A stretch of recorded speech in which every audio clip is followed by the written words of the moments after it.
Welcome to MTG Specs, and today on the channel, damn you wizards, I was just about to settle in for my winter hibernation from Magic the Gathering when you released some new mechanically unique cards in a secret lair for Doctor Who. We've got cards like the Celestial Toymaker, the 14th Doctor, and a value piece in Rose Noble. I'm so excited to brew with these, and here are some of my initial ideas. Let's start with my favourite card out of the three, the Celestial Toymaker. How could it not be? It's the jankiest one of the three. Whenever the Celestial Toymaker attacks, look at the top three cards of your library, exile any number of them in a face-down pile and the rest in a face-up pile. Defending player chooses one of those piles, put that pile into your hand. At the beginning of each end step, each opponent loses 2 life for each spell or ability that caused one or more players to guess or to group cards or permanents into a pile this turn. So the Celestial Toymaker has this factual fiction-esque kind of feel. It gives you some short-term resource advancement, but there's also a win con bolted onto the card. The more choices and guesses that the table has to make,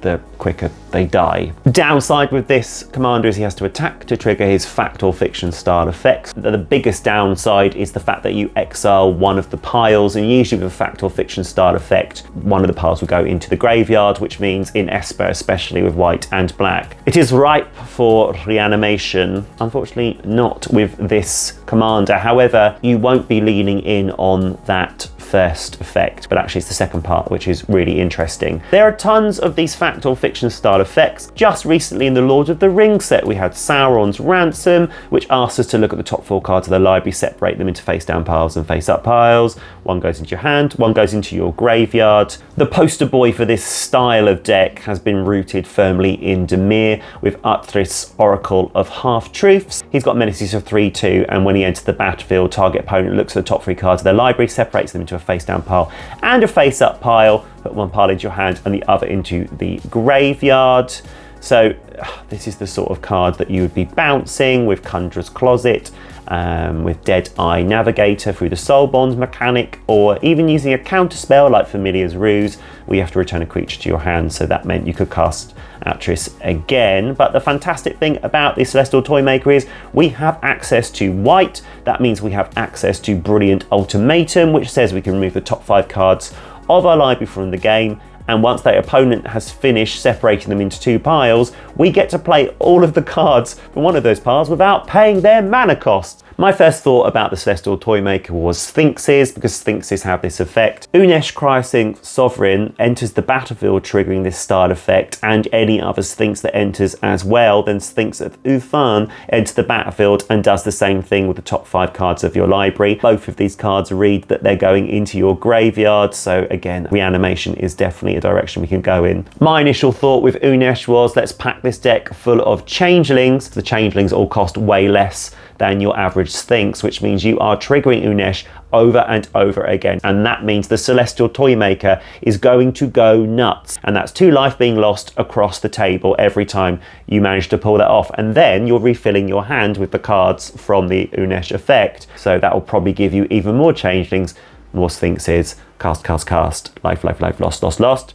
Another exciting element of the Celestial Toymaker is that every time a player has to guess something, all your opponents will lose 2 life. So I went straight to Skyfall to have a look and see how many cards there were with the word guess on, and there was only 13, and most of those were uncards. So we're not going to be leaning into that. However, I have a feeling with Karlov Manor, which is all about working out who murdered somebody, that there's going to be lots of guessing going on, especially with Cluedo being at the core of that. So maybe we're going to get a load of cards coming in from Karlov Manor that ask us to guess. One of the cards that we get to support this guessing game element of the card is Master of Predicaments. When it deals combat damage to a player, you get to choose a card in your hand. That player guesses whether the card's converted mana cost is greater than 4.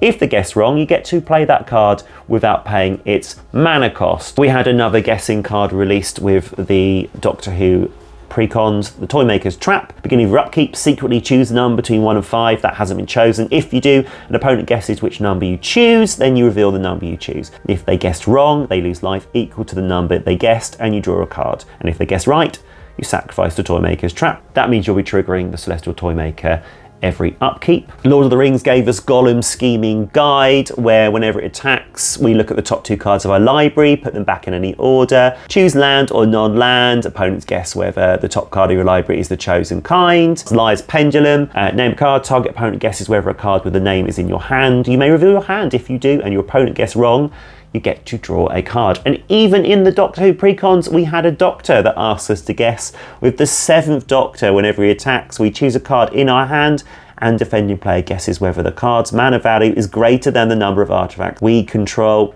And then we have cards that support whatever theme we decide to go with, like these 2 cards that give us Recursion, Boneyard Parley, which is about exiling 5 target creature cards from graveyards, opponents separating those into 2 piles, putting all cards from the pile of your choice onto the battlefield, and the rest go back to their owners' graveyards. And then we've got an older card, Death or Glory, where we separate all creature cards in our graveyard into 2 face-up piles, and we remove the pile of an opponent's choice from the game and return the other to play. We've even got removal that we can use in this deck, like Make an Example, which says that we're separating the creatures that each opponent controls into 2 piles, and for each opponent you choose one of the piles. Each opponent sacrifices the creatures in their chosen pile. Liliana of the Veil asks us to do this with all the permanents a target player controls.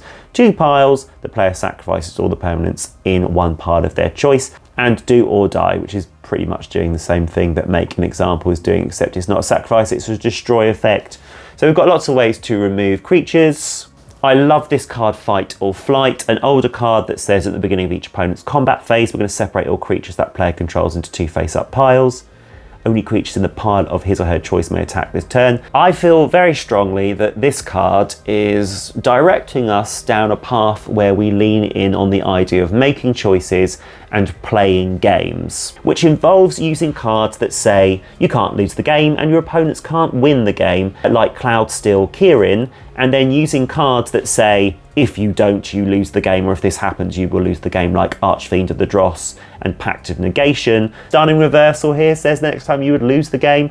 Instead, you draw 7 cards and your life total becomes 1. We've got the Golden Throne. If you would lose the game, instead exile the Golden Throne and your life total becomes 1. And this really isn't a way of winning the overall game, but it's cool flavor, it's cool, it's janky, it's exciting. I think your opponents would really enjoy playing this as well. And if the Celestial Toymaker wants us to play games for our opponents, we can lean into cards with Tempting Offer. These are the sorts of cards that allow you to have an effect and then say to your opponent, you can do this too, but then I'm going to do it again. We've got cards like Tempt with Reflections, Tempt with Glory, and Tempt with Immortality. And you could totally lean into a mini-games style deck. We've got cards like Choice of Damnations, target opponent chooses a number. You may have that player lose that much life.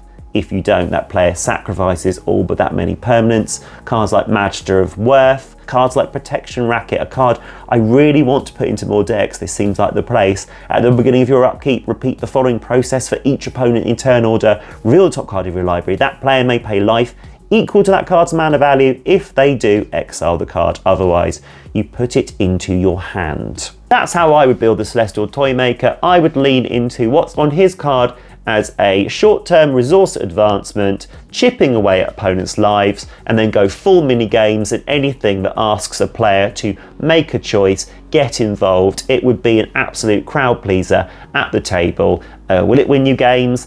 Oh, maybe. I don't know if that's what this channel's about. That was the Celestial Toymaker. Let's move on to the other interesting card, which is the 14th Doctor, who reads, when you cast this spell, reveal the top 14 cards of your library, put all Doctor cards revealed this way into your graveyard and the rest on the bottom of your library in a random order. You may have the 14th Doctor enter the battlefield as a copy of a Doctor card in your graveyard that was put there from your library this turn. If you do, it gains haste until the end of the turn. So my first question when I saw the 14th Doctor was, is this going to be another Ink Treader, Colour Identity, Good Stuff commander? And the answer, I feel, is no, because we've got Aragorn the Uniter, who is in the same colour identity and does the good stuff thing so much better. Even Caneus and Tiro of Meletis do better with a kind of group hug good stuff element, so no. So if we're not going to use the 14th Doctor as a good stuff card in all the colours but black, we are going to use it to right the wrongs of this card, Gallifrey's Stands. This is a Azorius card that talks about having 13 or more doctors on the battlefield during your upkeep, and there you win the game. But it was only a 2-colour card, and many of the doctors are outside of Azorius colours, so lots of us threw our hands up and went, what is this card? How is this going to work? Clearly, they knew the 14th Doctor's mechanics and they designed this card for that. The 14th Doctor comes into play, he puts loads of Doctor cards into the graveyard, and then Gallifrey Stands starts taking those Doctors out of the graveyard every upkeep. I do have to reference the fact that Changelings have the Doctor type, and I don't think I could personally lean into it, but if you've got a deck full of Doctors and Changelings, when the 14th Doctor comes into play, you're going to be able to dump more cards into your graveyard. So if you want to go for a mixture of Changelings like Amoeboid Changeling, Morophon the Boundless, and my favourite Stretchy Weirdo, Chameleon Colossus, go for it. In this deck, we're going to be leaning into some reanimation, so cards like Ascend from Avernus, Storm of Souls, which are white cards that can bring back multiple cards from the graveyard. Lots of Doctors coming into play, so we win with Gallifrey's Stands. And the 8th Doctor himself, when he enters, he mills cards, and once during each of our turns we can play a historic land or cast an historic permanent, which includes legendary creatures, so all the Doctors. We can cast one of those spells from our graveyard. If we do, it gains, if this permanent would leave the battlefield, exile instead of putting it anywhere else. A finality counter, basically, that's what that's called now. This is the best thing to do with the Doctor. Add in Clara Oswald as the companion, and then you get a Wooburg deck if you choose black when she comes into play, which means we get access to Living Death, which means when all of those wonderful Doctors are in the graveyard, we can play Living Death to bring them all back at once. We also get access to Primeval's Glorious Rebirth, returning all legendary permanent cards from our graveyard to the battlefield. However, I'm not really interested in the Gallifrey Stands win con. It feels a little bit simplistic. I don't think it's that interesting. What I think you would do with this card, or at least what I would do with this card, is Clara Oswald gives us access to black. So we actually have Doctor Who Wooburg, and there's lots of Doctors in the Doctor Who precons that would benefit from having access to all 5 colours. For example, we've got cards like the 8th Doctor, the 4th Doctor, and the 6th Doctor, which are all interested in historic spells. So the 8th Doctor is recurring them. The 4th Doctor lets us cast an historic land or cast an historic spell from the top of our library and creates foods when we do it. And then the 6th Doctor, whenever we cast a historic spell, we can copy it, except the copy isn't legendary. Or we can lean into cards like the Fugitive Doctor and the 3rd Doctor, who are interested in tokens, and we can then lean into a 5-colour token theme with the Doctor. What I'm most excited for with the 14th Doctor, with Clara Oswald as the companion, is to use the 9th Doctor and do an upkeep theme in Wooburg. So 14th Doctor comes into play, hopefully he reveals the 9th Doctor and comes in as a copy of the 9th Doctor, or we fill our deck with tutors, whatever we need to do to get the 9th Doctor onto the field. And then there are cycles of cards that trigger during the upkeep, and we'll get 2 of those triggers. For example, we could go 5-colour Hondons because they trigger during your upkeep based on how many shrines you control, and we have an advantage over Go Shintai of Life's Origin because we are triggering them twice. We could lean in on the courts. There are some new courts in WoW, and we could be triggering those twice. The courts give us the monarchy, and then they have a trigger during the upkeep. We could be doubling those triggers. There's 10 of those cards, and maybe we could put them in with the Hondons. They're enchantments. There'd be some sort of enchantment theme we could add into our Wooburg Doctor decks. The Bringers of the insert colour Dawn, they trigger during our upkeep. We could place all of those into this deck, and they'd be triggering twice. So this is my pick for this deck. 5-colour, the 9th Doctor, double upkeep triggers. Very excited by the 14th Doctor, but out of the 2, it's the Celestial Toymaker for me. And then we have Rose Noble. She got Ward 2, I don't know why. She's a 2/3, and whenever we cast a Doctor spell or creature spell with Doctor's Companion, we can draw a card. So it's just a little value piece that can add blue to a Doctor that doesn't have that in their colour identity. Perfectly serviceable, nothing to get excited about. And there we have it, 3 out of the 5 cards in this Doctor Who Secret Lair. Can't wait to see what Ncuti Gatwa's card looks like and his companion whose name escapes me, Ruby Sunday, and see what she brings to the party as well. If you've enjoyed my enthusiastic ramblings about this Secret Lair and the Doctor Who cards within, and this humble free content has inspired or entertained you in any way, a like and subscribe would mean the world to me. Until next time, I've been Lee and this has been MTG Specs.